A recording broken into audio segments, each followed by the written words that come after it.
ફિલિપાઇન્સમાં ઇગોરોટ લોકો એક પ્રાચીન દફનવિધિ કરે છે, જ્યાં વૃદ્ધો જ તેમના માટે પોતાની શબપેટીઓ કોતરે છે અને મૃત્યુ થયા બાદ પરિજનો મૃતકોને ખડકની બાજુમાં લટકાવી દે છે. ફિલિપાઇન્સના સૌથી મોટા અને સૌથી વધુ વસ્તી ધરાવતો આ ટાપુ ઉત્તરીય લુઝોનના કોર્ડિલેરા મધ્ય પર્વતોમાં આવેલું છે.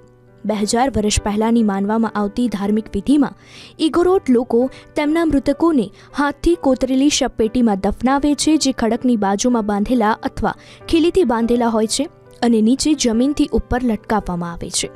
પરંપરાગત રીતે વૃદ્ધ લોકો લાકડામાંથી પોતાના માટે જ શબપેટી તૈયાર કરે છે અને તેમના નામો કોતરે છે. જ્યારે શબને શબપેટીમાં મૂકવામાં આવે ત્યારે તાબૂતને પાંદડાઓ અને વેલાઓથી બાંધીને ધાબળાથી ઢાંકવામાં આવે છે.